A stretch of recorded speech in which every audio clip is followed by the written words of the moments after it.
Few seconds to find the game. Come on. There we go. Right. Hello. Welcome to. That is on. Cool. It's on vibrate. We're all set up. Slightly later than build, unfortunately. Apologies for that. Stayed out a little bit later than I intended. Welcome back to Kerbal Space Program Science Mode. Slightly earlier stream today to accommodate some other things. I'm thinking I might move this stream to Mondays because Sundays are getting busier now that things are opening up. So, and I generally seem to be freer on Monday evenings at the moment. So I might move this to like a Monday and Thursday stream, and then maybe do something else on Sunday. But I'm still thinking about that. So let's continue with our science mode game. We do have a moon test in progress. I think we're like a few minutes away from a very long burn to get to translunar injection burn. So we'll be attempting the testing of the Dres lander on the Mun is the plan.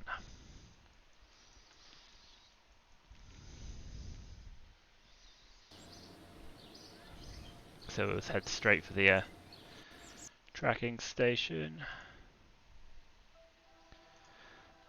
And we want the relays are turned off.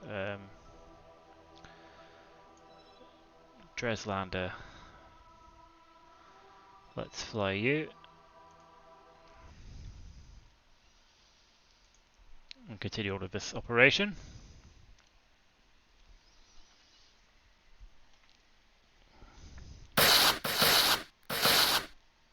Oof, that was a little bit aggressive on the ears there. Like a mountain poking up over the cloud layer there. Anyway, yeah. So we have a long 6 minute and 6 second burn. So even with time warp, even with like 4 times fizzle, that's going to be like 90 seconds of burn time. So, and I'll be interested to see how it actually maps out because obviously like the maneuver assumes like an immediate impulse at the point, whereas obviously we're going to have to average our burn around the node. So it'll be interesting to see how accurate the resulting thing is. But it shall be a learning experience either way. So let's just get this burn out the way, which will take like forever because it'll be a long burn. Let's do it somewhere you can actually see what's happening.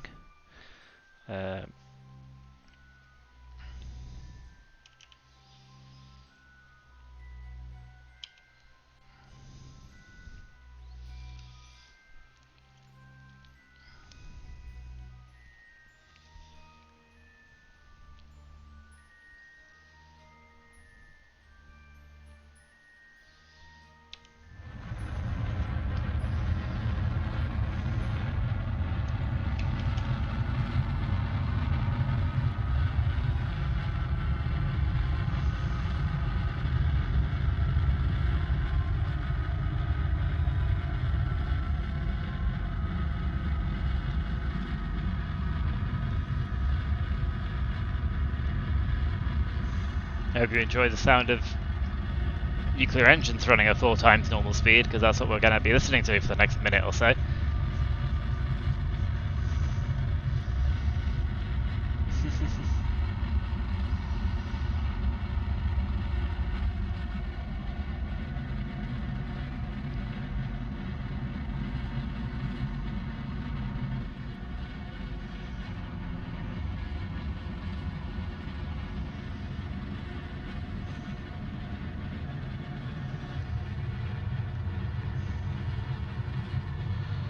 We'll go down to the last 30 seconds and do that in regular time.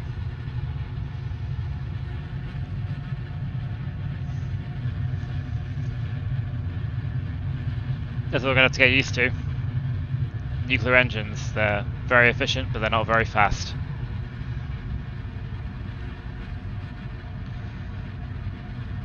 And slow down.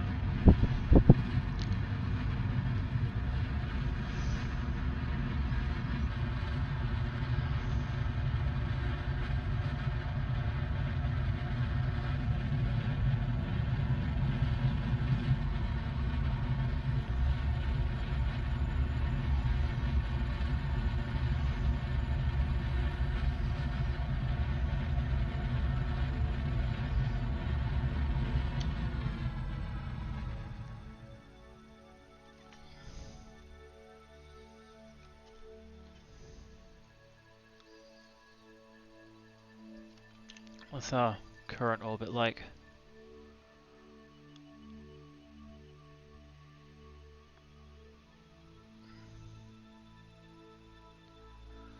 Gone a little bit too far. I'm wondering if maybe we could do a little bit of a retro. I say a little bit of retrograde burn. It's going to take a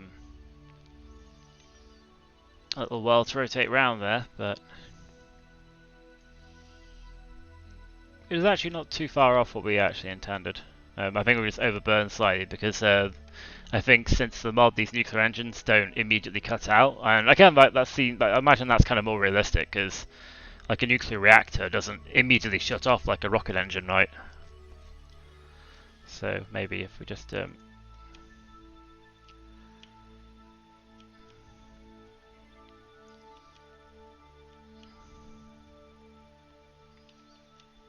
desired maneuver node is there.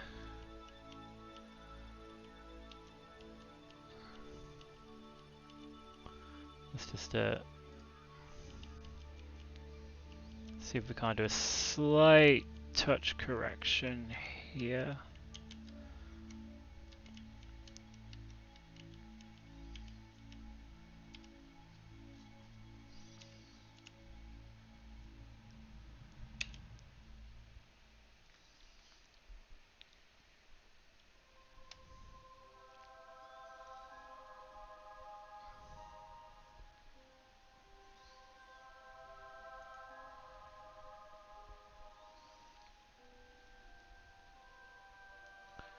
That's close enough. I feel like we can correct it on the way out. Because Parallax is 15. 15 kilometers is a little bit close, but actually we can focus on them. We can focus Z on them and fix our approach a bit. Actually,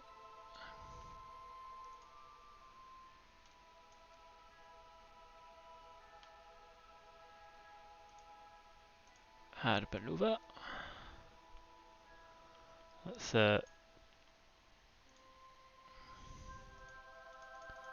raise our Parallax like so, and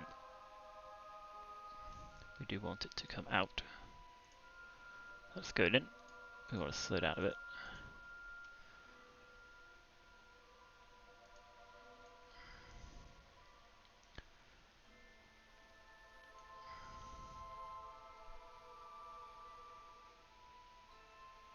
Say about 20 kilometers. It's 11.3 meters per second.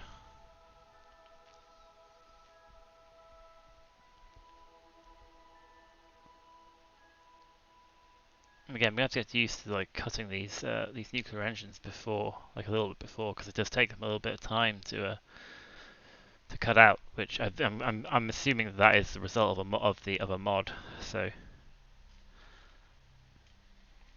I'm not sure if MechJeb actually accounts for that. So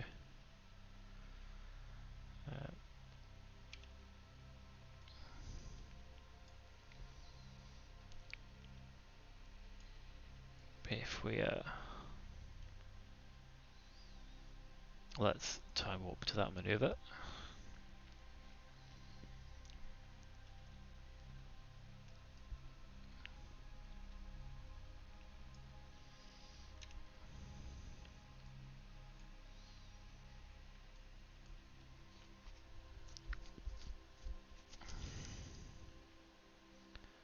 We'll do it at T-5, start burning at T-5.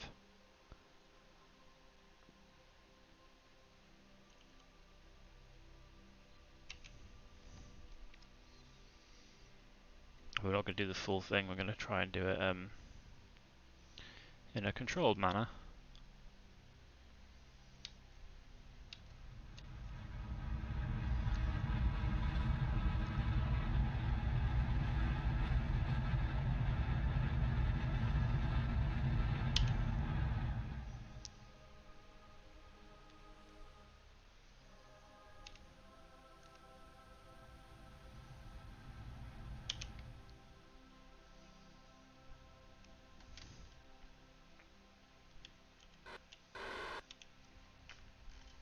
There we go. That'll do. The next step is to do our capture burn, which may be a like we might not have it. Yeah, we might have to do like a. Let's see how long it takes to circularize. But it might be a very, very long burn to circularize. Not a ridiculously long burn, actually. Let's get that down to 20.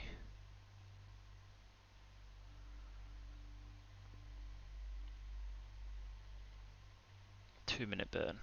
But we should capture, like...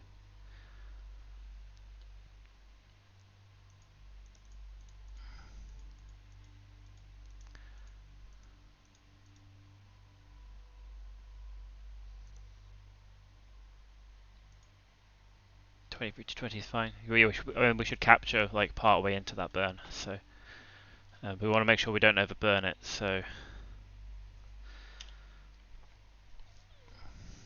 again, have to get used to these nuclear engines and the fact that they do take a few seconds to shut down,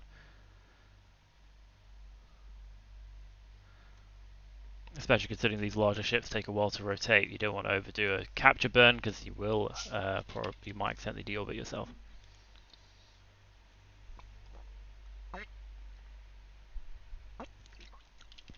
Probably not when you're around the moon, because I mean it takes about 200 meters per second of delta V to do that, and you're not going to overshoot by that much. But there's man.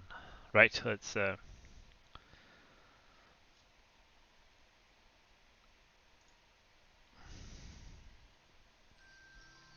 get on this Munar capture.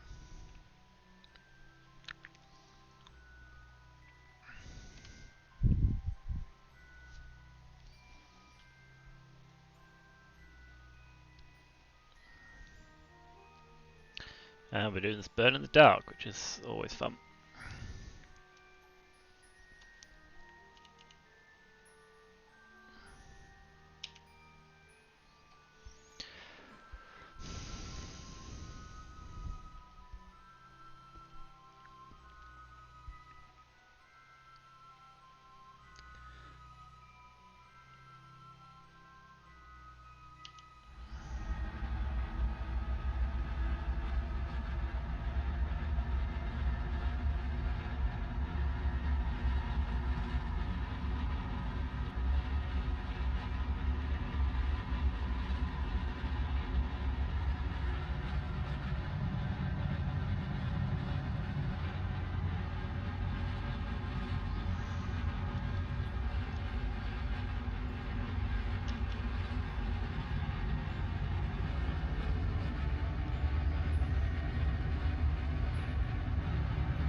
So we'll try hitting kill engines at about 10 meters per second.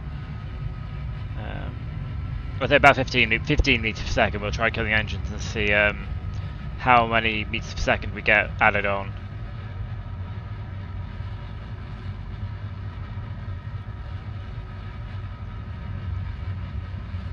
So 20, alright, 20. Let's hit kill and see how many. Okay, we only get like an extra 2 meters per second from that. So.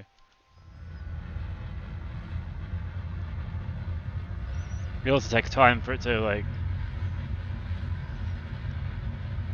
kill.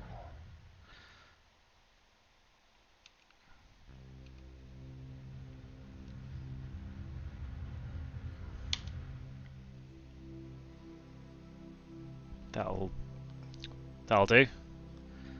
I think, yeah. So basically, you have to get used to these nuclear engines taking time to warm up and taking time to, which is interesting. I do kind of, I feel that is a more realistic portrayal of what nuclear engines would be like, because yeah, they do take time to power up and time to cool down. So, but yeah, let's. So we're in an orbit. It's pretty decent equatorial orbit. Let's find somewhere to put ourselves down. I'm not too bothered about the biome.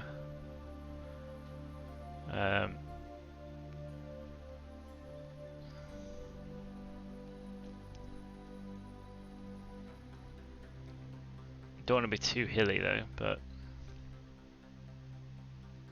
Maybe like around about here somewhere.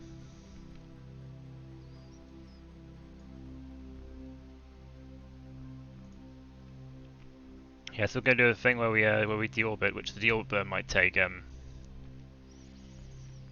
good minute or two actually. But I do want to deorbit with the nuclear engines because I want to deorbit the nuclear engines. So I'll see how long it takes. If the deorbit burn takes like minutes, then I'll ditch the stuff in orbit and deorbit with the with these engines.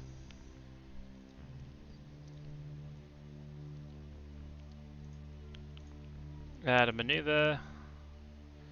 Take off half of our orbital velocity in delta V, which is about 270.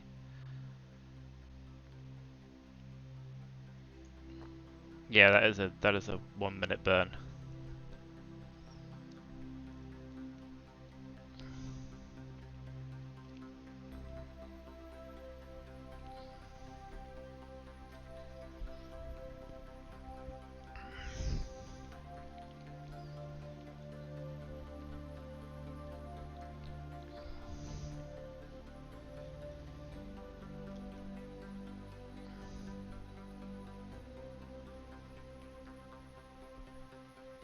I think if we burn the nuclear engines until our periapsis is like...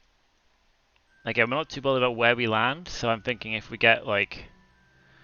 We do enough burn to reduce our periapsis to like below 0, then ditch the nuclear stage and do the rest on the...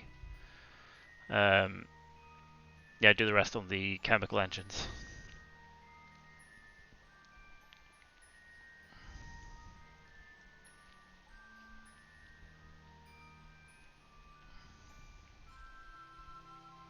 Is what I'm thinking.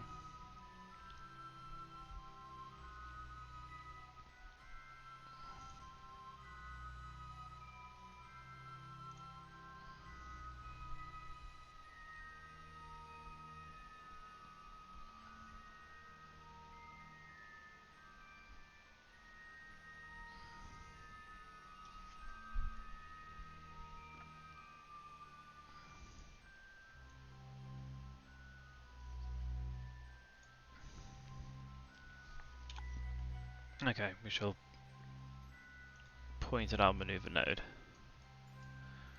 And we shall attempt to do this all in one fell swoop. So yeah, there's going to be a fair bit of burn time.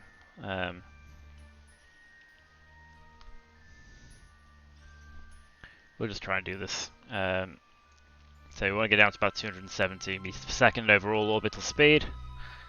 We'll keep an eye on our apoapsis and periapsis here. Once the periapsis go down to like 0 or below, we ditch the nuclear stage and continue the rest of the burn.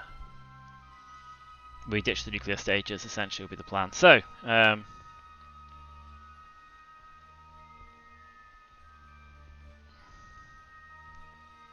let's just do this.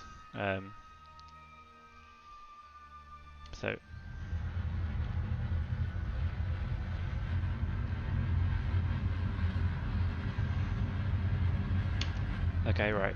So let's stage. Get ourselves clear of those. Let's stage. Let's point away so we can pop that. Switch to main lander. Extend our solars. Point back at retro. And stage, and then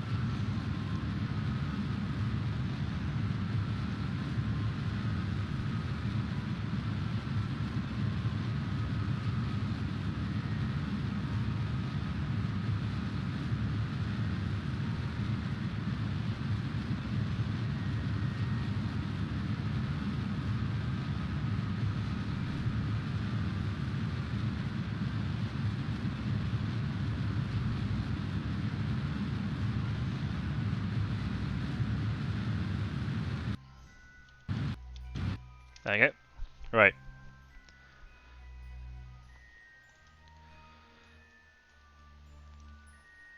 Let's have a look at our thing. We're coming down around about there. It's fine. Switch ourselves to terrain. We are zoomed way the way out. Let's rotate ourselves so that we're like the horizon is in a sensible place.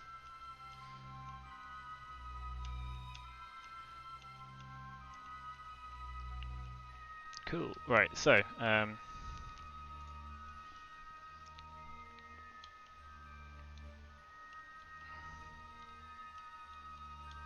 If I remember correctly, you kind of want to sort of.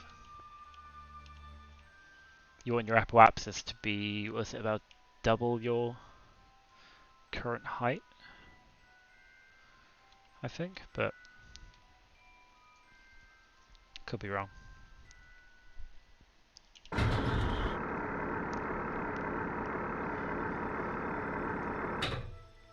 Weirdly, this is a.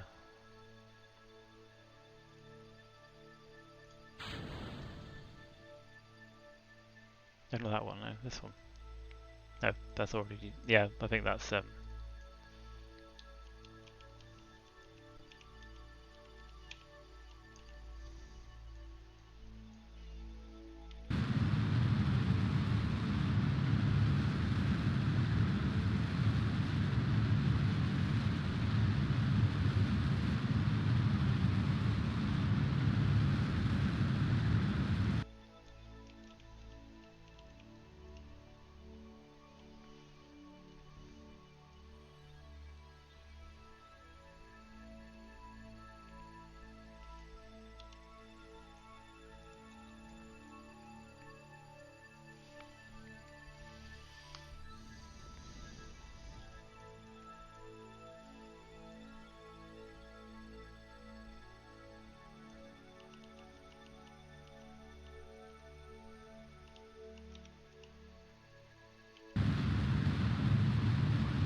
I'm gonna try landing like at some point after these. So what I might do is I might cancel our try and cancel our. Oh yes, we're on surface velocity now. That's cool. Cancel our surface velocity after we get past these two dimples here. Our horizontal velocity, sorry, and this coming vertically.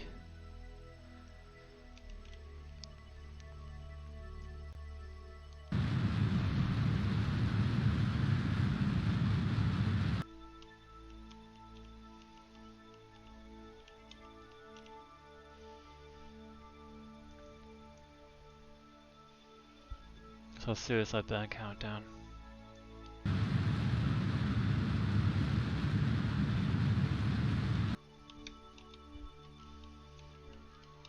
Ooh, we've got 13 seconds to suicide burn. I feel like I just probably do that and suicide burn it, but do it a few seconds early.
There we go.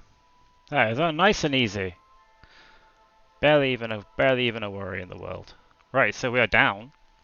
Our test subject, our little test debris testing thing is on the ground.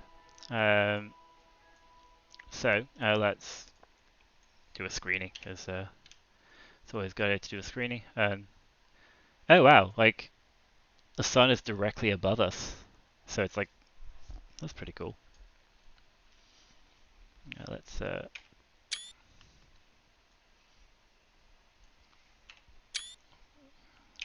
couple of options over here. Take some screenies for the old VOD. Right, so yes, let's just wait for the auto saving to kick in. Let's do some testing. So let's deploy this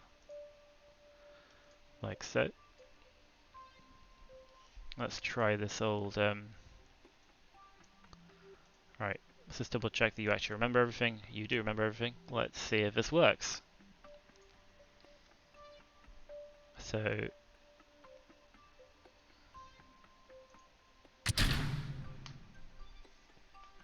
I see it seems to be working a fair bit better here. Like, because again, lower gravity, I think.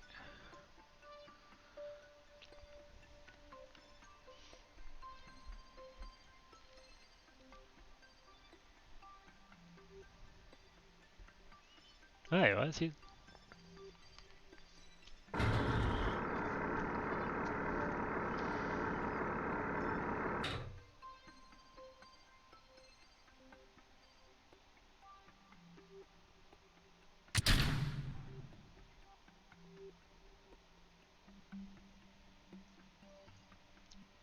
Now that, I think, you know, oop, got some science from things crashing into the distant moon. I hope it didn't hit anything. But yeah, look at that. Look at that. We have mini lander is deployed.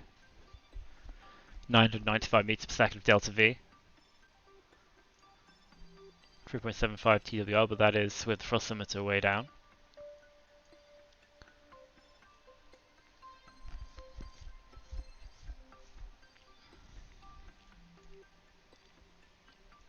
I think we can up the thrust limiter a little bit just to. We can take this thing for a little spin actually.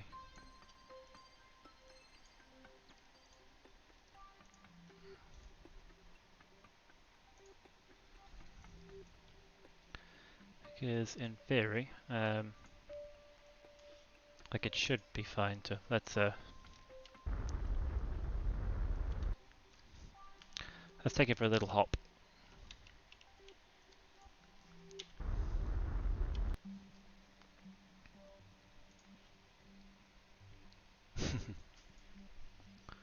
Let's switch to mini lander and deploy our solars. And our suicide burn is in 10 seconds, but we can hit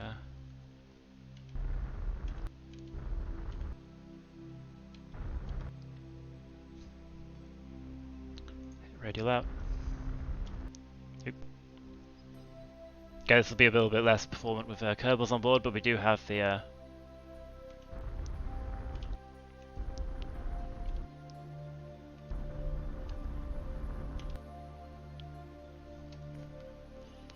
there you go. Little test hop though. Yes, this thing should be like again, like there'll be when you put a couple of Kerbals on board, and if we hit one here, the little ladder should come out.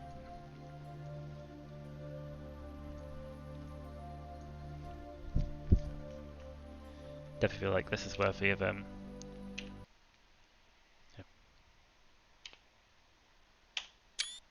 Definitely worthy of a screen or two.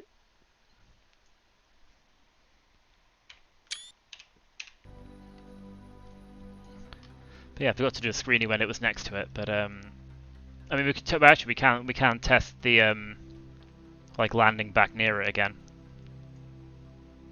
because it'll be useful to targeted landing.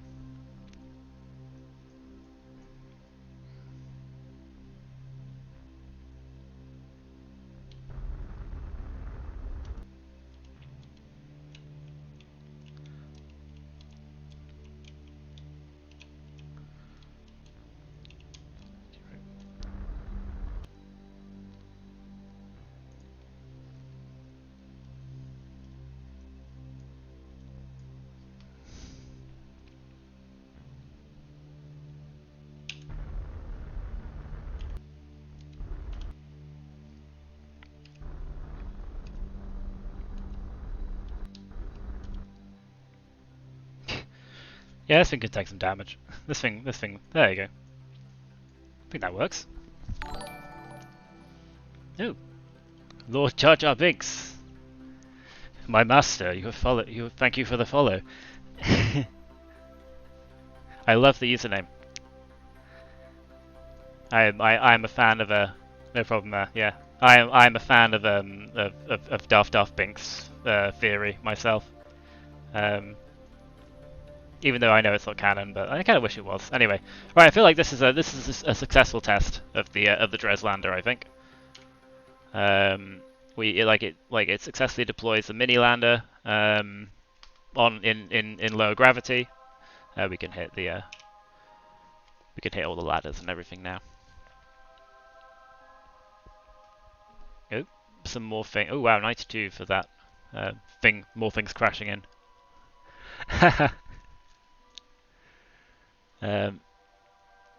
This is like me after over 350 hours in this game. So, and I'm trying to do things a little bit more kind of like a little bit more sort of like interesting and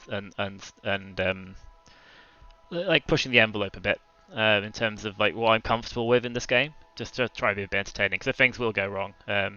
Things have gone wrong. I mean, I could show you an example, being the where's our first Moho lander test gone? I think it's probably down as debris somewhere. Actually, yeah, debris is turned off at the moment, isn't it? God, there's a lot of debris.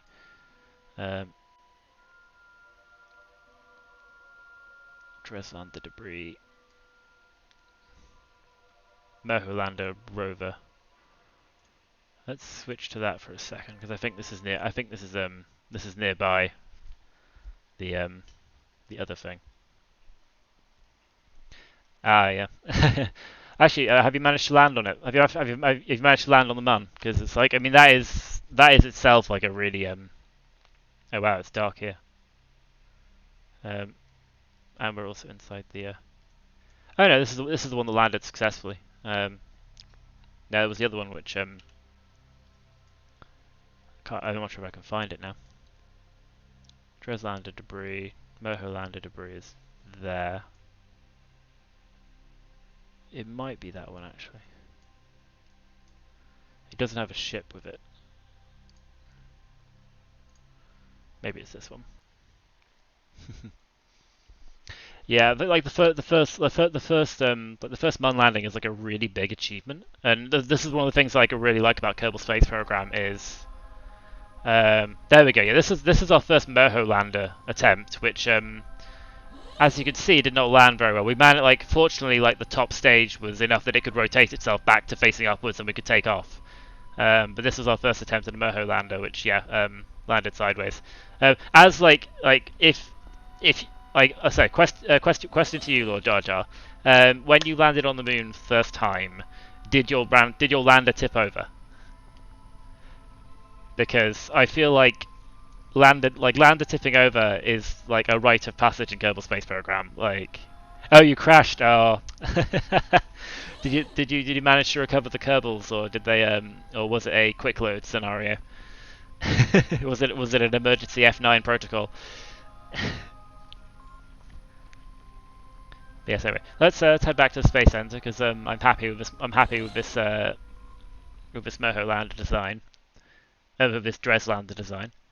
Yeah, yeah, because I think my career mode, say my first moon landing, like I did try and build a rover, like a lander with a wide base. Oh, it looks, yeah, the moon looks different because I've got some mods installed, including I think it's a Parallax mod, which does like a bunch of like a complete overhaul of bump texture for the different planets, so they look like way better. I've turned off the collisions because the collisions were a bit buggy, but yeah, if you look below the stream, I do have there should be an up-to-date list of the mods that I have installed in case you're interested. It does make the game run slower. Like noticeably so. I mean, you can see like my earlier. I think I can't remember which episode it was I installed the mods, but like my earlier episodes, which you can find on YouTube if they're not on Twitch, are like just stock with with the Kerbal Engineer Redux and Kerbal Alarm Clock mods installed, which are just basic like quality of life stuff. and the load times are quickly. So how do you install mods? So Kerbal is actually quite nice in that like manually installing mods isn't too difficult, unless I think parts mods are a little bit more complicated. But you can get a so like Kerbal Engineer Redux and Kerbal Alarm Clock I installed just by downloading the mods and copying the folder that you get and putting it in. There's like if you Google it, there's basically like a place in the Kerbal program files on your computer. But this is only available on PC, by the way. I don't think you can mod console version of the game. But there's basically a folder where I think it's like something data or something, and you basically copy and paste the folders into there, and then when you start the game, the mods will be installed. For the more involved mods, which there are quite a few, I downloaded something called CCAN, which is a mod manager for Kerbal Space Program. Which my antivirus software did not trust at all, but I ran it and it seemed to be fine. And the CCAN has the advantage of it tracks which mod versions are compatible with which version of KSP. So and it also tracks like which mods are dependent on other mods as well. So you can so if you install like one mod, like I've installed the Outer Planets mod, which is dependent on like 3 or 4 other mods, which it then goes and installs for you. So yeah, I mean, if you go to the tracking station, for example, you'll see we have,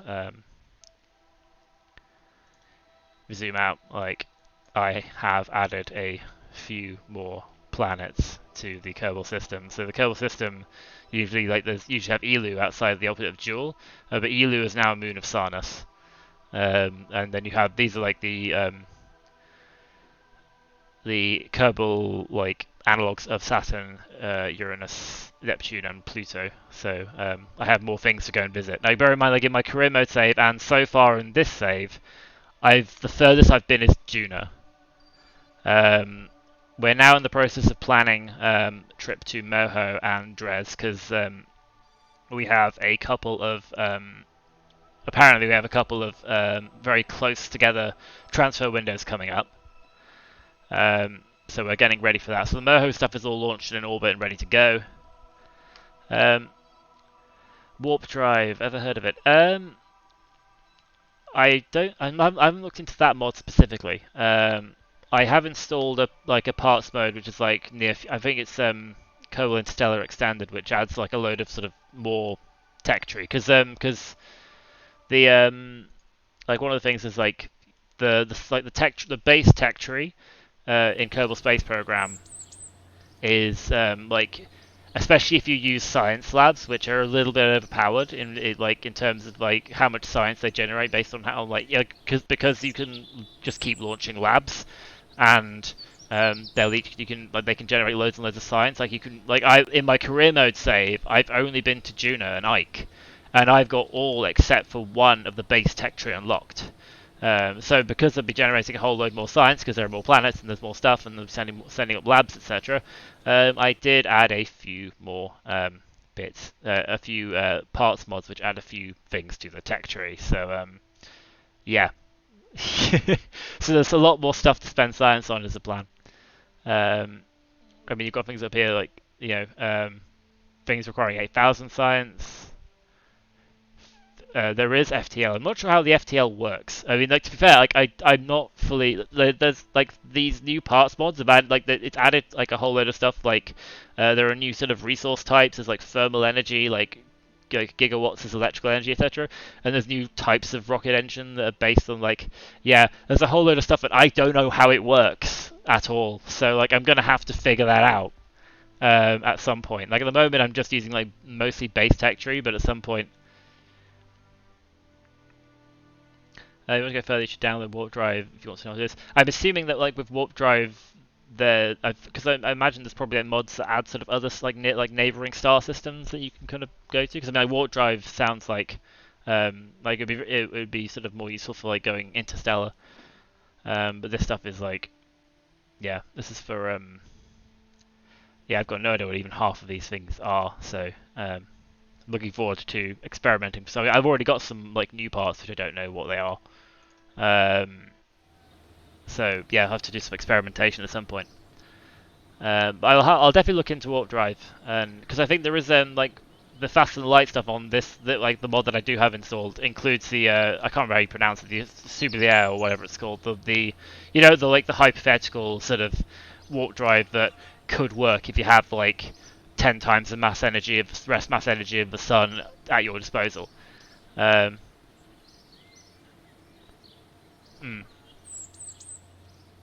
Real life travels faster than light, yeah. But I don't know like if or how the like this kind of like warp drive works in this game. Again, like if I get around to trying to build one and see what it actually does, because I mean there's stuff like requires antimatter and stuff like that, and yeah, there's a whole load of new like resource gathering mechanics, and yeah, just loads of stuff that's been added, and it makes the game a lot more complex. But again, from like I'm fairly experienced, like so I haven't done space planes yet, but apart from that, like I'm fairly experienced with the base game, so it's nice to add a whole load of stuff which I just have no idea about, and I'm gonna have to like trial and error it. But yeah, so again, I'm happy with the Dres lander, so let's launch like the actual article and try and get it into orbit with no people in it. Get out of there. Lando. Is Kirk still available? No, I think Kirk's gone. Kirk is somewhere else. I feel like that, like we're gonna have to decide which of these Kerbals are going to be going on. Right, let's change the mission flag because it's no longer well, it's still fairly experimental, but yeah. Cool. So let's hit launch and wait the several minutes of time for the game to load. Yeah, I can't wait to KSP 2 either. Like, I'm kind of hoping that at least in the science mode save, I can get to a point where I've landed on most of the planets, etc. Because I'm not sure to what extent KSP 2 will be a thing where like it builds on top of. Like, I'm hoping that like it either builds like because I'm kind of hoping like it either like both sort of builds on top of the base game to the point where like if you've played a lot of the base game, then you can just pick up and you can go and do the new stuff.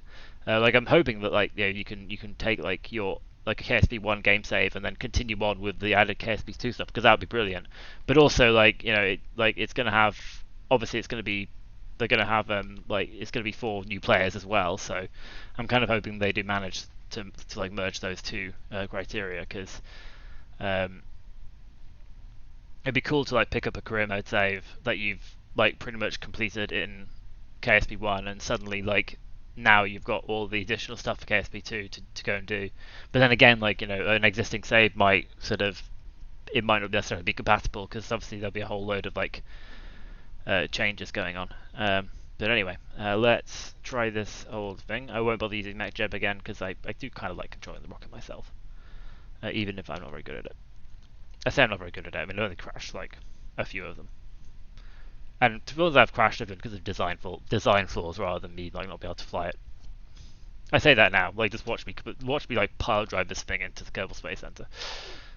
Cool. We are at full power. We are at. We're ready to take off. We're going to aim for again like 100 kilometers. Perhaps I think I'm getting like the kind of the manual launch profile down, like doing the gravity turn and then kind of like pushing the apoapsis. Once you leave the atmosphere, pushing the apoapsis as far away as you can to get it to the height you want, and then doing your circularization burn at that point. But anyway, let's go.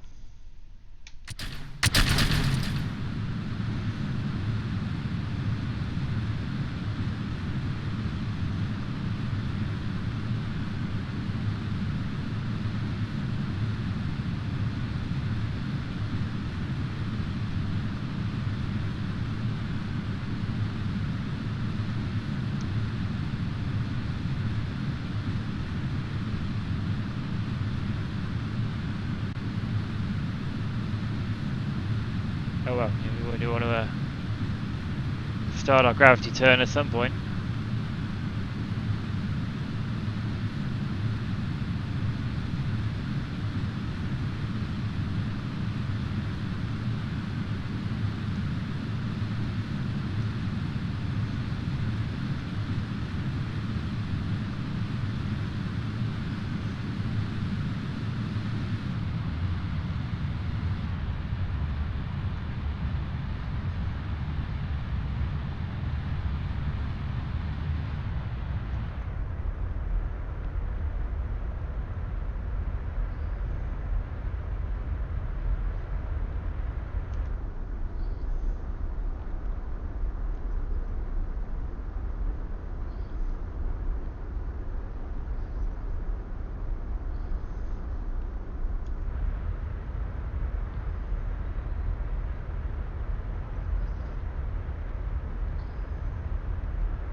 We're a little bit late on the gravity turn there, but we'll see if we can recover it.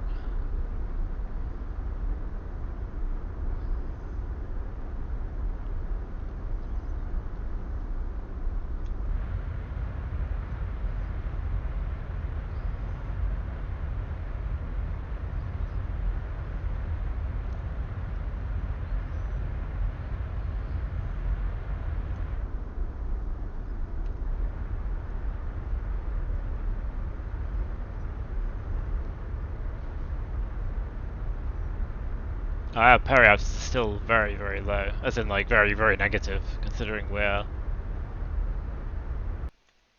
Oh, we are out of that stage.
Okay, MechJeb, maneuver planner.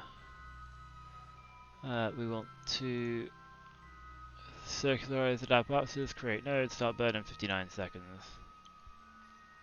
Oh nice, we've pretty much done it in this stage, which is kind of the idea.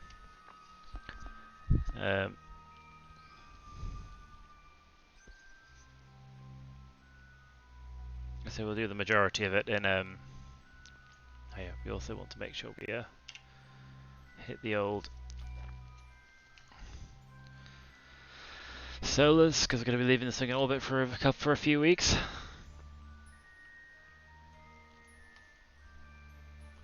We are 25 seconds from burn. Again, we'll get most of the way out of orbit and then do the last bit on the nuclear engines, because we should have way more delta V than we need for the actual job.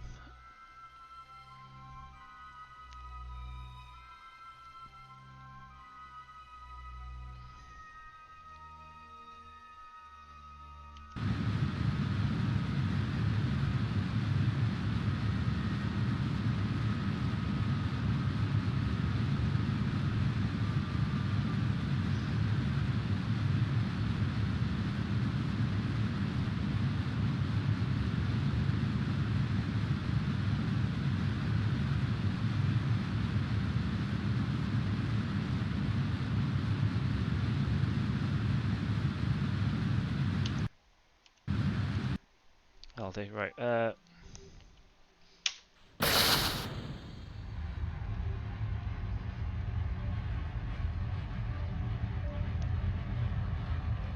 How's my day?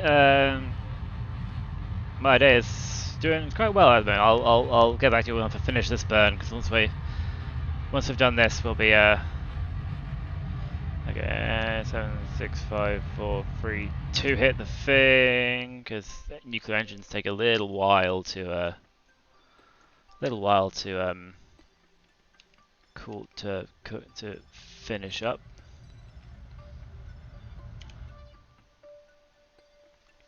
Perfect. Right, that is hopefully a roughly 100 kilometer circular orbit. I'm happy with that. Yeah. So how's my day? It's been a pretty good day. I've spent a fair few hours out in London walking around with a friend, which is quite nice. It's nice that sort of things are opening back up again, and I'm able to sort of see people like outdoors, and the weather's quite nice as well, which is good. It's been a fairly long lockdown because I live on my own, so it's been fun. So it's nice to actually socialise with people for a change. But yeah, so this is now in orbit. Hopefully, let's have a look. It's maybe we can fix the.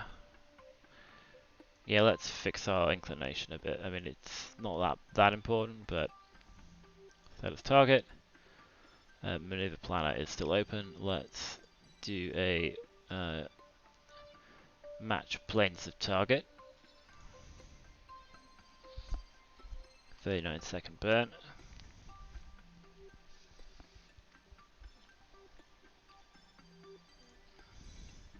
I do like the maneuver planner because the maneuver planner like does the plane change, but then also keeps the orbital parameters the same other than that. And it is also useful for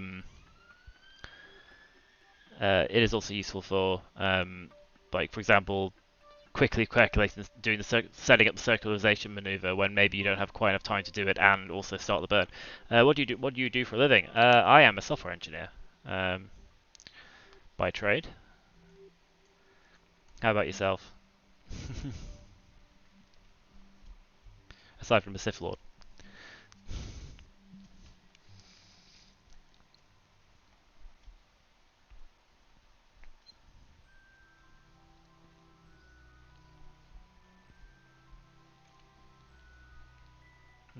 Yeah, sorry, just looking back at the chat, and you say you've only been to the man. I was going to say, like, yeah, like, so I think I never actually got around to making that point. But one of the great things about KSP is that like there is like a continuous like stepping stone achievements. Like landing on the man for the first time is a big achievement. Like doing your first orbital docking and rendezvous is a big achievement. Landing on your first other planet is a big achievement, and then it's like.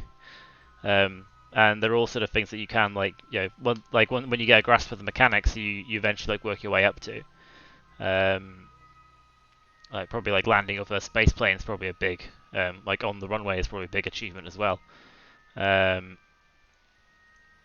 they all feel like equally rewarding, even though like each one is so much sort of feels like much a bigger achievement than the previous one. I think I said one time, like in KSP there are no small achievements. Like each one feels amazing, like feels like awesome when you actually achieve it. Alright, let's go and do this maneuver. Yay, 39 seconds burn because of yeah, I'd be interested to see if MechJeb can actually handle the nuclear engines and their non-zero startup and cooldown time.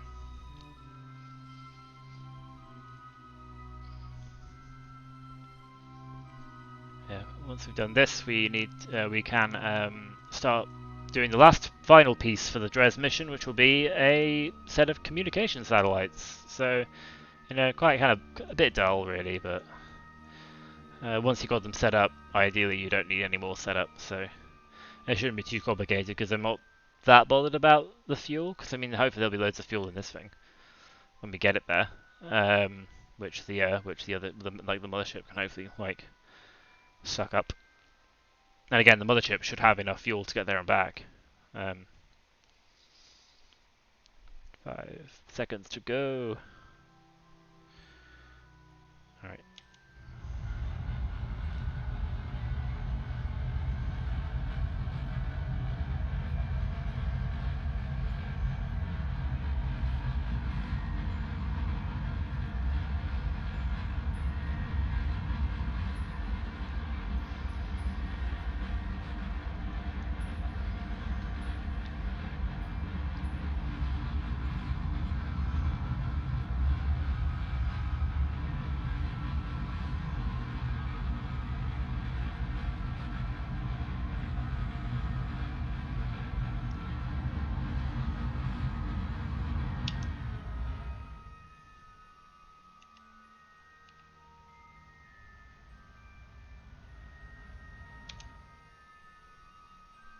Close enough.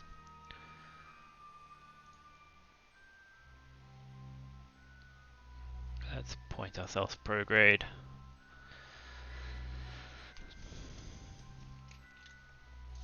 Cool. Right. Well, let's wait for the thing to swing around to prograde. We'll leave this thing in orbit.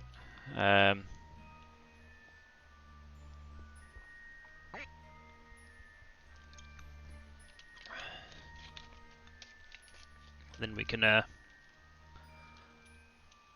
and download some mods for KSP. Yeah, I was gonna say like I mean I'd say like so in terms of like my advice for KSP mods.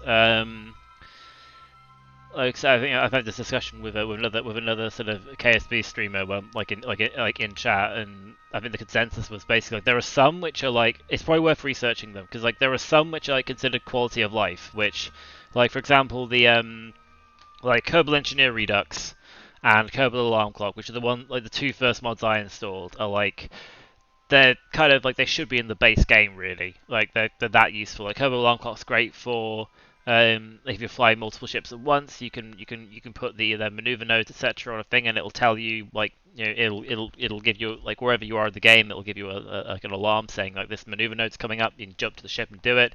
It lets you sort of plot the transfer windows, so you know when to launch for interplanetary missions. It's really useful. Visual enhancements mods. I think are sort of like I don't think there's really like. So if they're like visual enhancements mods, I mean like some of the visual ones I've got, like including Parallax, etc. Like all they do is make the game look prettier. They don't change the functionality that much. Those are like if your machine can handle it. If you install them and the frame rate drops to the floor and then you have like endless loading times and like if it causes you grief that way, then uninstall them. There are some mods like there are some mods which add new functionality, etc., and add new parts and stuff, which like increases the complexity. Like for example, the Kerbal Interstellar, I think, was one of the ones. It's in the mod list. That seems to be the one that's added a load of more parts and sort of advanced tweakable options, etc., which like are sort of locked behind the tech tree. So I think in the same way that like if you jump straight into sandbox and playing Kerbal, you can be a bit overwhelmed by all of the part options available, and if you don't like, whereas like science mode and career mode do take you through gradually, and you kind of learn the mechanics, etc. So I think the same thing applies with like parts mods and like the Outer Planets mod. The Outer Planets mod, I don't think that really impacts early game because I mean like the outer planets are all outside of the central Kerbal system. The only thing it changes is Elu, because Elu in the base game is the furthest out planet in the system, whereas in Outer Planets it becomes a moon of Sarnus. And from what I understand, if you have anything in orbit around Elu when you install the mod, that can get screwed up. But if you sort of kick the game off with it installed, then again it doesn't really impact like the early game, because the early game you're going between the inner planets, and so it gives you something to sort of strive for. But I'm not sure how accessible the outer planets are with base components, and I'm not sure if the Interstellar one is one of the prerequisites. But yeah, it's like don't like just be wary of like overcomplicating the game with sort of more advanced and different mechanics before you've got a grasp of all of like most of the base parts, most of like the base game parts and the and stuff. Essentially, it's again like, it's up to you. I mean, this is the thing. It's like it's your game, and if you want to mod it, then go ahead, mod it, have fun. But yeah, it's like because I think I've had a debate like with people who don't who like to play the game as the devs intend it, etc. But I definitely say Kerbal Engineer Redux and Kerbal Alarm Clock are two like I'd say must-haves. MechJeb, which is one I've only recently installed, is hella useful.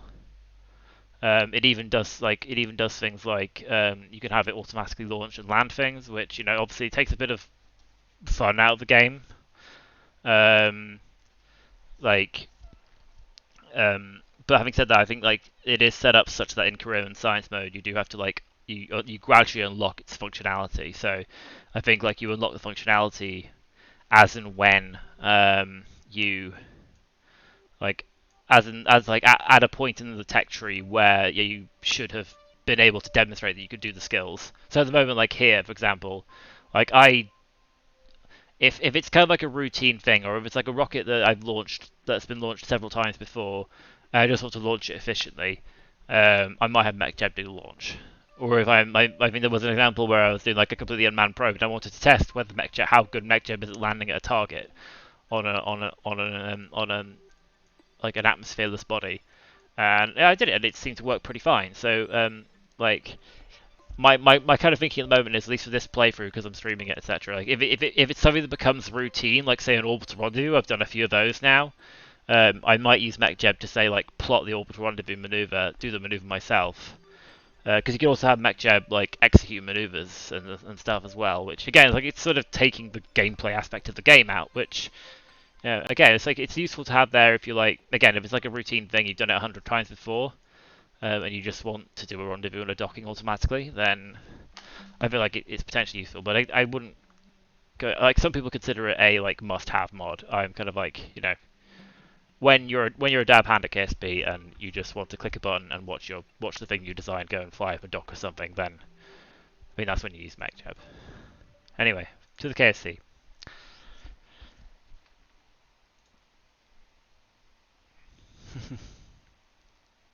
Yeah, so dock. So one thing I can't do in this game is dock. Yeah, so docking, I've seen as described as like rendezvous and docking. I've seen as described as the most difficult skill, and like it is. I think I remember because the in-game tutorial. I think I went through it like 2 or 3 times, and it's not super obvious like what you're supposed to do. But there are video tutorials like on YouTube and stuff to help. And I think one thing I found a forum post which kind of explained roughly the process of how you do it, and the one key thing which it taught me was about this concept called push retrograde and pull prograde, which is the idea of like when I mean if I do it like I think I've done orbital dockings before on like again in like videos. I'll see if I can find clip some. I don't consider myself very good at teaching, but essentially it's when you learn that like how like where you point your ship and the way you actually do a burn, how that affects the markers of the nav ball, and specifically how it affects prograde and retrograde. And once you figure that out, it makes docking and orbital rendezvous kind of, and also landing, to be honest, like considerably easier. I mean, for example, like if you're aware of like Matt Lowndes' easy method, which is like you point like when you're approaching your target in docking, you point retrograde relative to target, you burn off all of your velocity, you point towards the target, then you add speed, and you just repeat until you get there. That works, but there is a way you can actually like steer. You can essentially like you can use push retrograde to steer your ship towards the target while slowing down at the same time. And similarly, you can burn towards the target in a way to pull your prograde marker onto the target marker, so that you essentially, and like once you realize that, and again, I'll see if I can find a link to this, because like every time on Reddit I see someone like I can't dock, I find that forum post with that image in it, and I post that and I say, just read this, and specifically read like 0.7 or whatever it is, which it describes the idea of push retrograde and pull prograde, and how essentially how you can direct where those vectors point on the nav ball, and it makes docking just once you've cracked that, like the more advanced part of the game just like completely opens up for you, because it's like, I mean, I've done like like the Juno mission I've done here, which is very similar to the way I did it in my career mode save. It's like sending the lander separately. I've actually in my career mode save I sent the Ike lander attached to the mothership. Whereas in this one, I sent the Ike lander separately. I sent the landers separately to the main ship, because I know that I can dock them in orbit around Ike. I can dock in orbit around Juno. I can then redock, etc. It's and you can send things in multiple components. I mean, like we're doing here. I mean, if we go to the tracking station, yeah, I've got the like, and again, like these ships aren't crewed yet. I'm gonna send, like, I know I can send the crew up, but I can dock with these ships and put the crew on them, like mostly because like I know that like because these ships aren't designed to re-enter atmosphere. So like this one, for example, this is the main ship. It's called Moho MG because I was surprised it actually got off the ground. That's the Dres mothership. It's there. We have the let's turn off debris for a second. There's a lot of debris. I need to tidy that up at some point. That's ComSat, which again the ComSat is not necessarily going to dock with the mothership, but it will hopefully have some fuel left over in it, so we can use it as a fuel tank if we need to. You've got the Dres lander there, that's going to Dres separately. The Moho lander is there. Like again, I'm sending the Moho lander separately to we'll get that into orbit by Moho, and we'll dock with it. It'll be fine. Again, because I like once you know that you can reliably dock, again like more complicated mission profiles become possible, and like I feel like it's like the Mun and Minmus are like you're just sort of like you're kind of like tutorial zone really. Ooh, there's a tiny asteroid. Oh, it's not actually as close as I thought it was. We'll have to do asteroids one day. So this is kind of like your kind of like the tutorial zone. Then like you've got you've got Juno, which is a good sort of first planet to go to, which we do have a mission around Juno at the moment. Like Eve is getting to Eve into orbit with Eve is relatively straightforward, I think.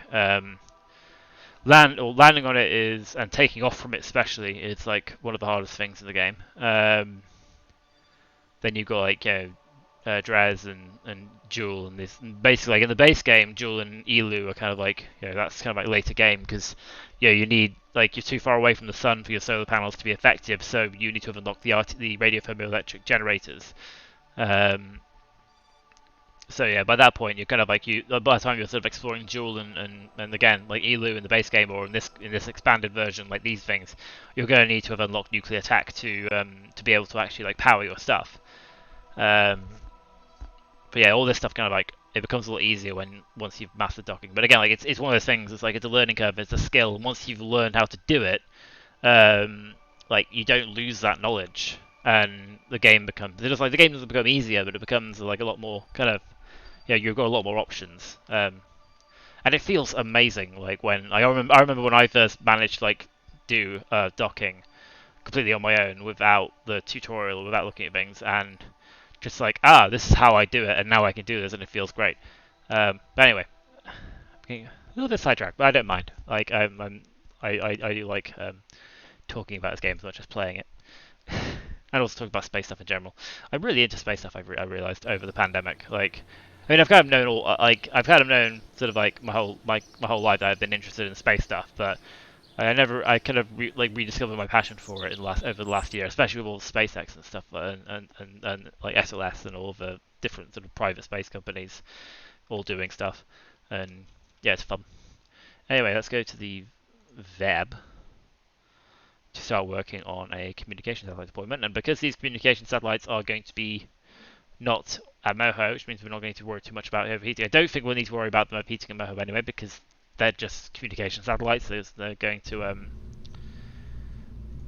wow, why are you still loaded? No. New. Right, let's have a look actually. I want to see if there's any I can delete here. Like the auto saved one. Let's delete that. Keep those because like the Dres stuff is Juno ComSat probably not going to be sending. How much Delta feed? Oh no, Juno ComSat has like 6 communication satellites in it. We don't want that. Going to Juno, probably get rid of. Ike Lander is done. We'll redesign that if we need it. Jeb Rescue. I don't know about Jeb Rescue because Jeb Rescue, that design killed one of our Kerbals, and I feel like we should retain it and put it somewhere one day. Alright,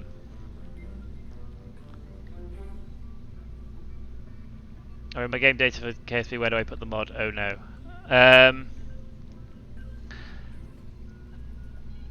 I can't remember exactly where it is. Like it's probably worth a Google, like how to install KSP mods. Again, like I think the KSP devs have made it relatively easy to install mods, at least the non-parts. Well, I think mods that have parts in them, I think there's like somewhere else you need to put like the parts files. But for like mods like Kerbal Engineer, Redux, etc., I think it's called game data, but I'm not 100. I'd have to look it up. Again, like it's worth googling how to install KSP mods. There's usually a fair few guides on it. Right, yeah, we'll leave Jeb Rescue because I feel like there's historical significance in that one. Although I think that's a slightly improved version. Or I think we only changed the yeah, don't we change that much about it? Oh yeah, we added some fins, I think. Minmus have return. As we're tidies of a mid, probably don't need that. Minmus rendezvous is probably deletable. Science base probably deletable. Moho stuff will leave because you never know, we might need to. Mun rover we can get rid of. That was can't wait till Elon Musk is ready to go to Mars. I'd be interested to see. I mean, it's kind of like, you know, it's. I mean, I don't know if you saw the SN15 like 10-kilometer flight test, but it was pretty awesome to see it land and to see it actually land. Yeah, and not explode subsequently. Like I am somewhat in awe of SpaceX, and like I feel like there's a whole load of engineers, like really talented guys, and presumably women, like people, I should say. I don't want to like exclude anybody, like working there and making that stuff possible. Like I'm like my opinion of Elon Musk is, you know, kind of mixed, because it's like, yeah, he's a very good front man, and like he's very good at sort of like, you know, the business aspect of it and getting people like excited about it, which, you know, is an important, and I think he is smart, and he does have some, presumably has some really good some good input, etc., and how things are done there. But at the same time, it's like, you know, it's not just him building the rockets. You know, there's a lot of really talented people like working on it. I just feel like, you know, you should never forget them. But no, like it'll be interesting to see like when, because I think like SN20 is hopefully going to be the first orbiter launch, right? And the idea of like a fully reusable ship, a space, or like rocket that large. I think we're done deleting things. Let's start on a vessel to put some satellites around Dres. So start the service bay. Good old service bay. Yeah. But I mean, like it'd be interesting to see about Mars, because it's like, I feel like especially like a manned mission to Mars is going to be incredibly difficult. And I think I hadn't really appreciated like just how big Starship is. Like it's like, yeah, it definitely seemed like in terms of like the whatever the payload area is, I think it's been like compared to like a building in terms of like how much sort of volume there is contained where you can put your like habitation and cargo storage.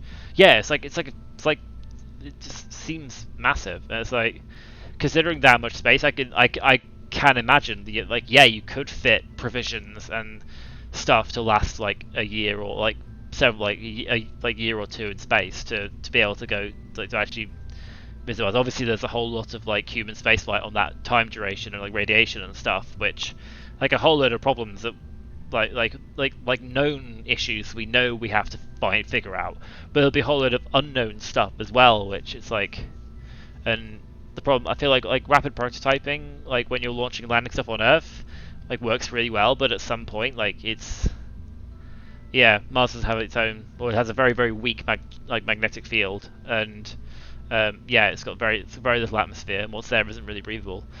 There's some really good videos on YouTube about it. I think can't remember who it was talking about like, you know, there's this like kind of chemicals in the Martian dust which like, you know, not fun to be around. But yeah, there's essentially like, you know, a lot of issues, and like the rapid prototyping will work really well for. Hopefully we can't make Mars habitable place again. I feel like the technology required to terraform Mars, like if we it would be great if we get to the level of technology where we can, like, I mean it's sort of like you know, it's like the idea of like terraforming technology is it's one of those things. It's like, you know, like the ability to engineer an entire planet. If we could get that, would be like both amazing, because I mean, like, if you can terraform Mars to be habitable, then presumably we can fix the Earth. Like, we'll be able to, like, we'll hopefully get at a point where we can reverse like the worst effects of climate change, etc. But at the same time, like, imagining that technology level in the hands of, you know, the kind of people who would have that at their disposal is also kind of terrifying. It's like, you know, like, would you trust, you know, like Elon Musk or Jeff Bezos with the ability to completely like change like the entire like makeup of Earth's atmosphere if they wanted to? It's like, I don't know.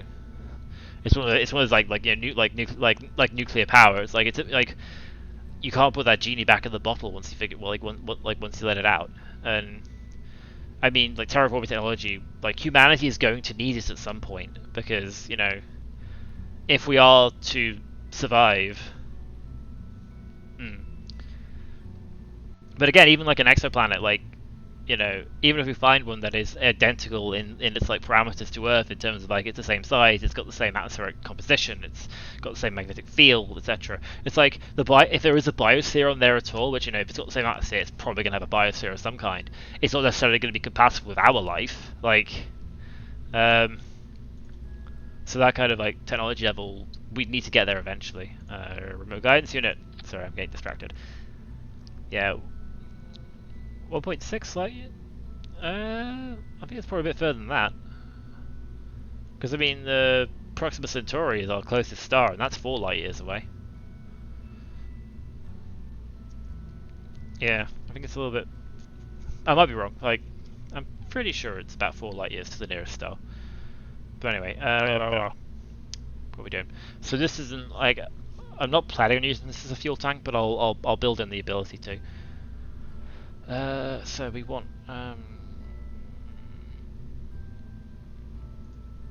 some power. 1 Z1K. We will add in a RCS fuel tank, just a little one. We'll add in the old control wheel. Let's see if we can't stick some more power on the inside there. Not utility, no.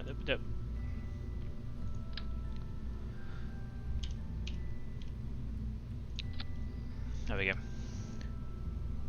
Yeah, I think there is. Yeah, Proxima Centauri B. I think there is an exoplanet. Yeah, we did. Yeah, I think that was that last year or the year before. We just, like, the discovery of that exoplanet was like, you know, there's exoplanets and the next door neighbor. It's like there's gotta be life out there. Like the number of the sheer number of exoplanets we're discovering.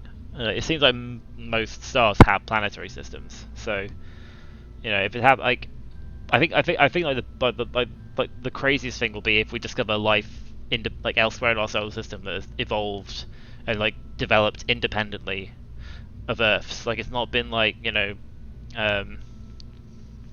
it's not been Dres contact deployment. Like, it's not been like cross contamination or anything.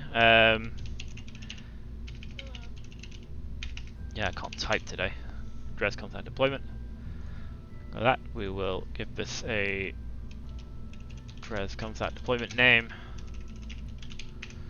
because we might not finish designing this. But no, it's like, you know, if we can find if we find evidence that like life has sprung up in 2 places in our solar system, in one solar system, then like that massively increases the chances of life being elsewhere in the solar system. Like the universe is just so vast that there has to be life out there. The thing is like, will we ever know about it? Because like interstellar distances are so vast that, and the chances of, like, you know, if there is another intelligent civilization, like, you have this idea of the Great Filter. It's like, how long on average is an intelligent civilization around? How long are they detectable for? And, you know, there might be one in the next galaxy for all we know, but we might never hear about it, unless fast and light travel is possible. In which case, you know, fingers crossed. You know, fast and light travel, it doesn't require the entire rest mass energy of the universe to achieve, or like negative energy. Right, we've got that. So we want to attach some kind of fuel tank to it. Would be an idea. let's focus on adding the satellites, because again the fuel tank is based on the mass of the satellites. So let's put our satellite deployment in here. Do we want a? I think we do. We will add the old Clambertrons in case we have spare fuel we want to attach. Short variant. Pop a Clambertron on there. Then pop our structural. We want one of these on there, and we'll add our satellites on top of here.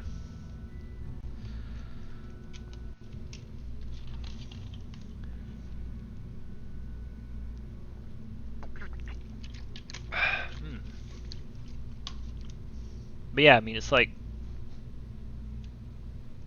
again, it's sort of like the idea of like being able to detect life on, like, it'd be interesting to see if we find like an exoplanet with an atmosphere that has like oxygen in it or something, or some kind of atmosphere which like implies that there might be, because like oxygen in Earth's atmosphere is here because of life. Like, there's no like Earth's primordial atmosphere did not have any oxygen in it, and I think we're pretty sure that the only oxygen that came about was because of like, you know, photosynthesis produced it essentially. We want three things. We want to rotate them so that they are.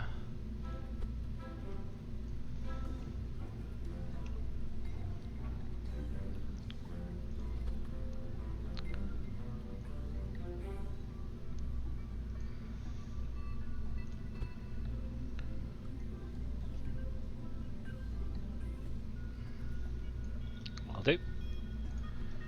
So we have these. Let's see if we can't fit some of our communication satellites on board subassemblies. Satellites, it's the RO2 ComSat without thermal. I don't think we need thermal. Do we want to modify this so that they have larger solar panels on them? Because we are going further away from the sun, so I think like solar panels might be an idea. Big ass solars. I'm thinking of this, and I'm thinking we put some big solar, we do some gigantor solar arrays on there.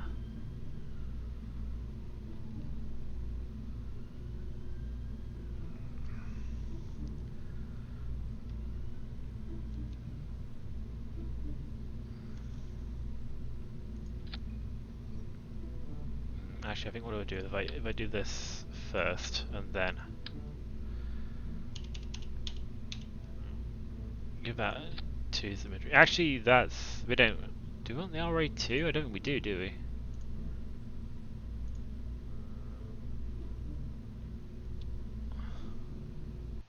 That's an RA2 concept. We want the RA15. This is the wrong concept. Away with you. Yeah, this is what I'm talking about. Yeah, look at that. Wait. Yeah, no, that's not good. They're all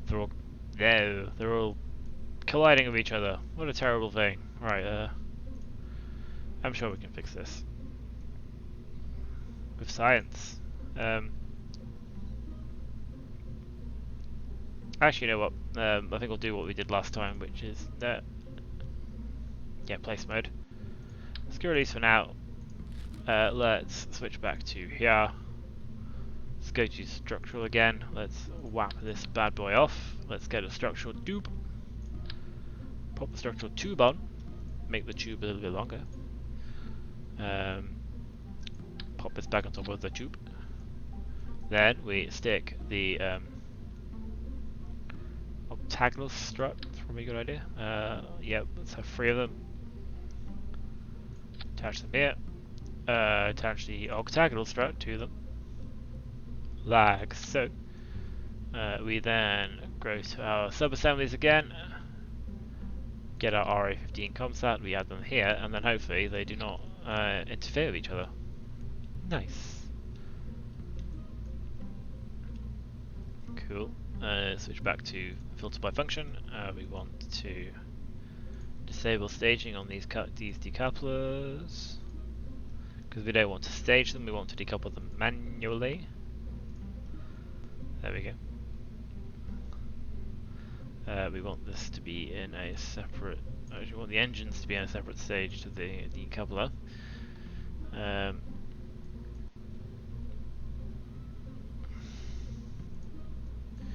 Cool. We will add the we'll add separatrons. Again, nuclear ramjet. I don't even know what this does. Like,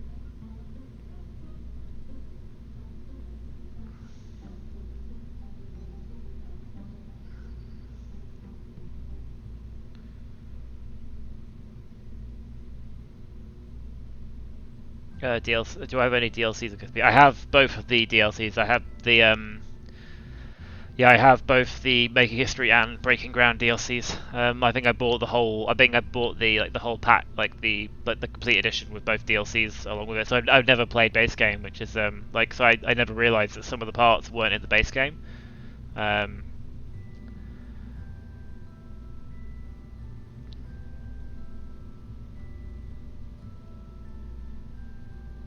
Interesting. It's like it's like an air breathing nuclear engine.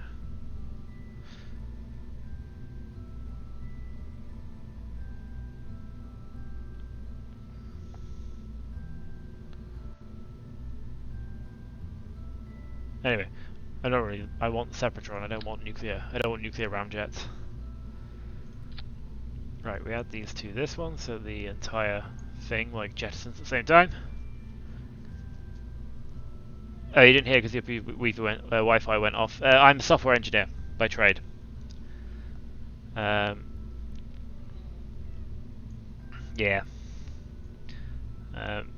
Which I think quite a lot of my friends are as well. Yeah. It's pretty good. Like, I'm not super passionate about it, but I'm good enough to get paid to do it, and my passions lie elsewhere. And I kind of feel like, your passions and your job shouldn't necessarily be one and the same. Actually, we don't want that one there just yet. We want a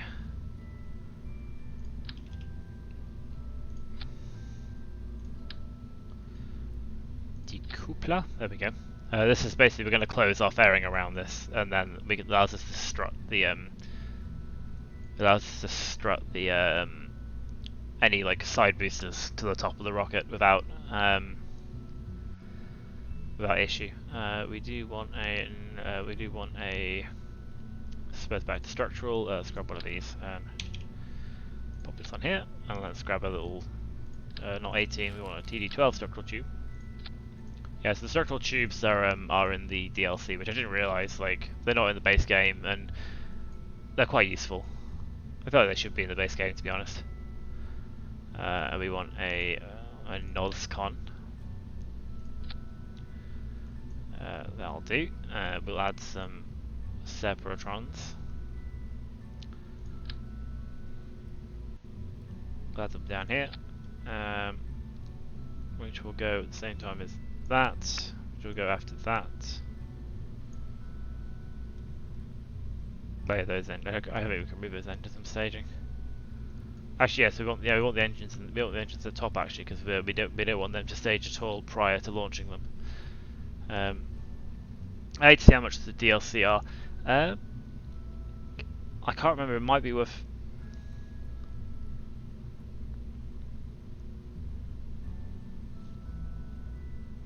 Oh yeah. Oh wow. Okay. Not. Oh, sorry about that. I didn't realize that that Nightbot was gonna like delete all of your messages. Yeah. Sorry. I've got Nightbot. I've got Nightbot running. It's interesting. It's good to see that it's actually got a moderator privilege. Yeah. I haven't like tweaked the I haven't tweaked the thing yet. So. Yeah, I didn't realize that like Nightbot was gonna delete your entire message history. I'll see if I can get it to not do that, because obviously like it doesn't really like I feel like deleting your entire message history as like a first offense is a bit aggressive. I'll see if I can change that. Oh no, just decidedly downloaded a mod. Nice. Yeah, sorry. I'm still kind of like, I don't have any like human moderators because obviously I'm a really tiny channel. I'm still like, averaging one viewer. But I'm trying out Nightbot as automated because I like half the time the only messages I get are like, there's those bots that post like, do you want fake followers? Like go to this obviously shady link that will steal all of your personal data. I just got a bit tired of deleting them manually, so I'm hoping Nightbot will take care of them. Yeah, it's like, I don't want fake followers. Like, I'm not doing this to try and be famous or anything. I'm doing this because I thought it might be fun. Like, it's a hobby, it's a pastime. I'm not here to, I don't want to make this my career. Right, we want some fuel and some engines.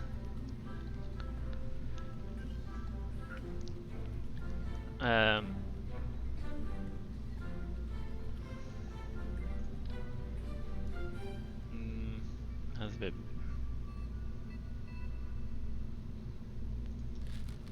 I'm somewhat taking advantage of the mod here, where I can basically say like, have this thing contain liquid fuel instead of I just want to see what it's like with 3 nuclear engines on it. Again, these engine plates are DLC, and again they're really useful. Like, to be able to attach smaller engines to larger parts without the silly like really. So you're gonna stream anytime today? What do you mean by anytime today? Like.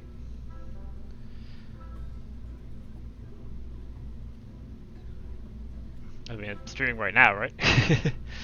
Attach nodes of trouble. Once I end this, not again today. At the moment, my schedule is like I'm doing Sunday evening and Thursday evening for Kerbal Space Program. I might move the Sunday evening to Monday because my Sundays are becoming busier now. And then I'm contemplating because I did a test stream with one of my friends to see if I could get like my VR gaming feed to work with Streamlabs, and also like testing out like having like text to speech on the chat so that I can hear people's messages rather than having to try and like look through VR, because like I couldn't find a suitable solution for like VR, like Twitch chat in VR. So I was thinking like I'm contemplating whether or not I might try doing a VR try a VR stream at some point. I'm thinking maybe like virtual reality might be like like enough of a USP that I might get some viewers doing that. But yeah, I'm not streaming again today. Right, I don't want this to use liquid hydrogen. I don't want this to use liquid fuel. And it's in here, and I want this to go in here as well. And I think now I need to start using Kerbal Engineer Redux's readout, because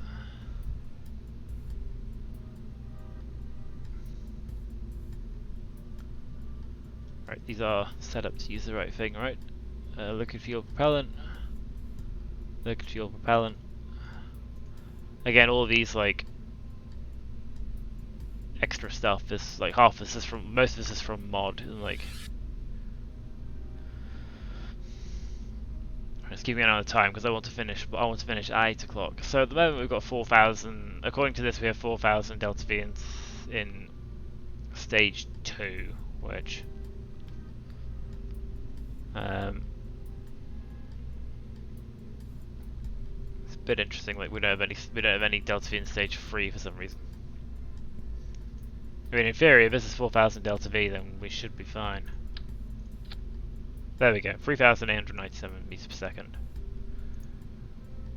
I mean, that's nearly enough. Like, I think we can add, and also like 0.45 TWR. I feel like we can add some side tanks to this to give us a little bit more, and then I think we can just get this into orbit. So just a few. not structural. We want fuel tanks. We want. Where's the liquid fuel for fuselage? There we go. You know, just. What's that? I'll do. Let's grab the fuel pipe. Let's drag this in here.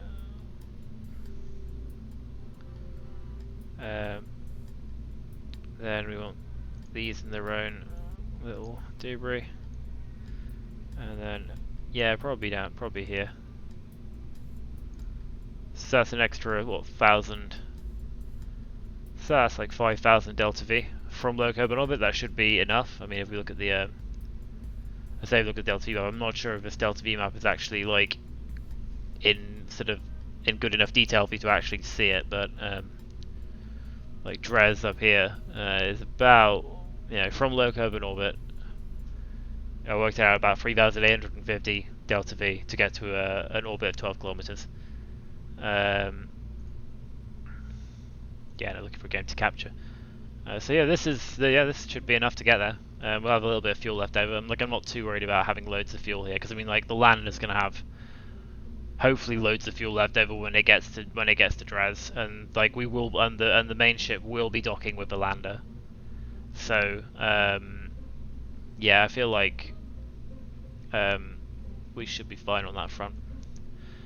Let's add. Oh yeah, we need to add some solar panels, etc. to this thing as well. Actually, if we move these to the bottom, like to the back, then we can put the solar panels ahead of them. Because we'll be ditching these as we burn, so they should go like away from us. So electrical. We don't necessarily want 3 of them, but I guess 3 seems to be like the number we're going with. So we'll have 3 solar panels. We will have 1 communication dish.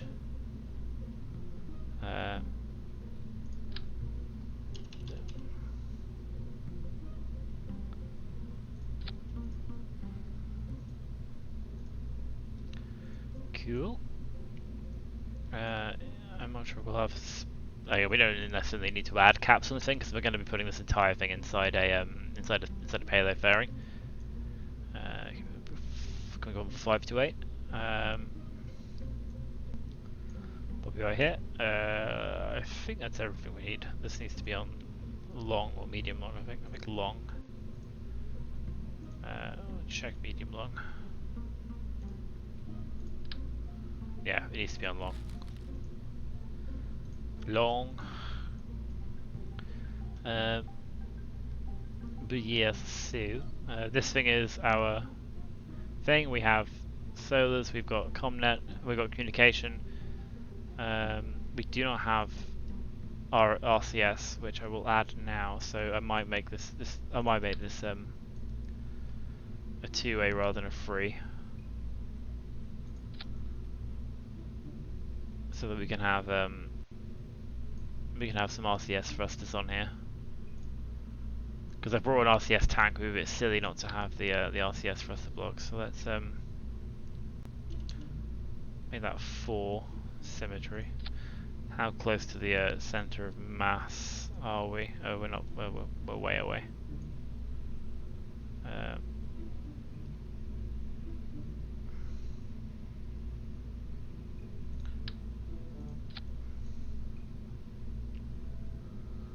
Maybe I can stick some on here. Kinda works. Just in case we do want to dock it to the main ship. I mean, we have included the ability to dock it in case we want to, so makes sense. So let's yeah, we've got 5 minutes. Let's pop this thing into something that'll get it into a low carbon orbit. So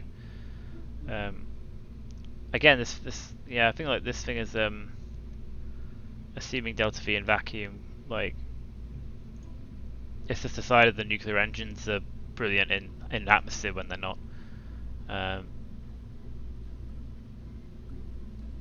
Which is fine, because I mean I don't assume I'll be using the nuclear engines in atmosphere, so We don't necessarily need coupling. What we do need is a payload fairing.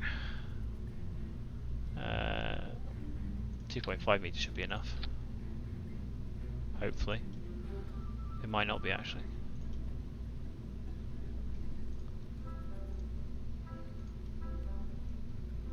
Yeah, it's fine. Let's close it there. There we go. Payload fairing. Get this nice thing into orbit. Then we just need to run landing fuel tanks. So we'll stick with the 2.5 meter parts for this jobby, which will. I'm not sure a skipper will really be good enough.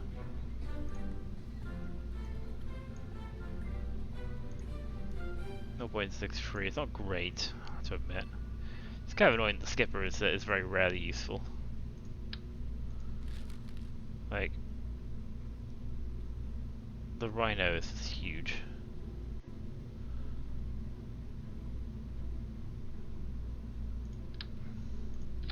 Mainsail. 1.47. Okay, that'll be our that could be our circularization component.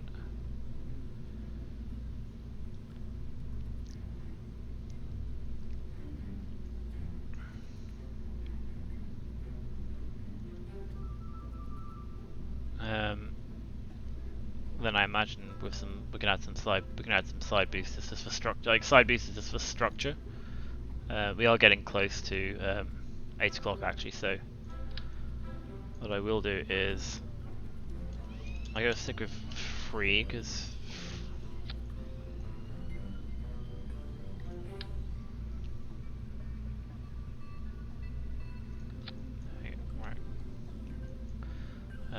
structural for spacing. We'll go to like it's already 58. I'll do like it's gonna take time to like build the side boosters. So what I do is I'll leave as I'm gonna sort of like leave it for today. But this is what we've got so far.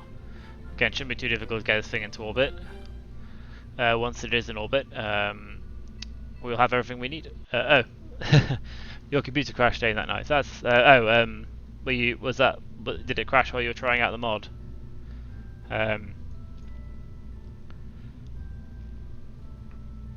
Yeah, I'll, like if it crashed because of like mods, then yeah, I'd probably suggest like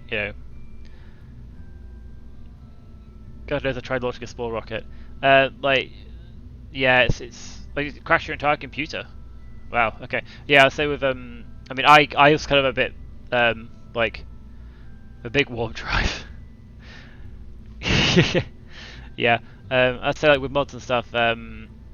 Yeah, it's like yeah, maybe don't do what I did and install like 20 mods all at one go and then try and run it. I mean, I kind of did that as a bit of an experiment.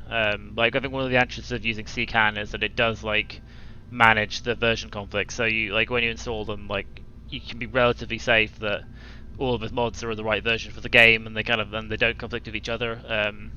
But if you're installing them manually, I'd say install like 1 or 2 at a time, so that if it does cause issues in the game, then you know which mod to uninstall. But yeah, so we'll save this, and we'll finish building this thing, and then we will be ready to pick and launch our crews to our to their ships, which will be a big moment considering it's been like several hours of streaming in the setup for these things. But yeah, but yes, I will save the game and I will go back to my menu because if I forget to do that, I'll be sad.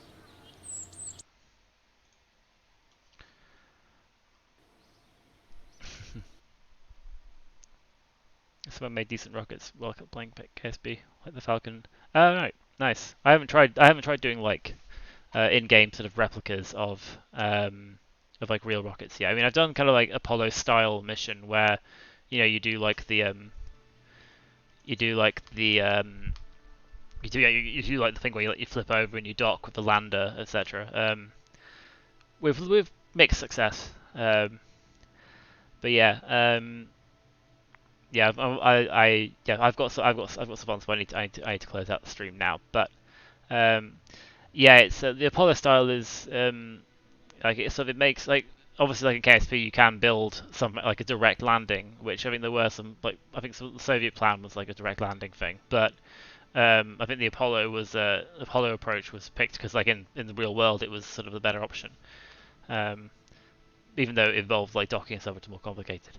Anyway, so thank you very much to Lord Jar Jar for no, for following and for the chat. It's been greatly appreciated. Sorry, but the Nightbot like nuked your chat history. Although I think most of it will like appear in the VOD because I don't think Nightbot can go and remove them remove them retroactively from the video. So it should be fine. But yeah, I'll tweak that so it doesn't punish your entire chat history for one transgression. But yeah, all good. Yep. So yeah, thank you very much for joining me, and hopefully I'll see you around again. So like next planned stream is Thursday at 6 p.m. British Summer Time. We'll continue this. Like in the meantime, if you fancy watching the previous videos, there's a lot of them. There's 30 of them now. And they're all about 2.5 hours long.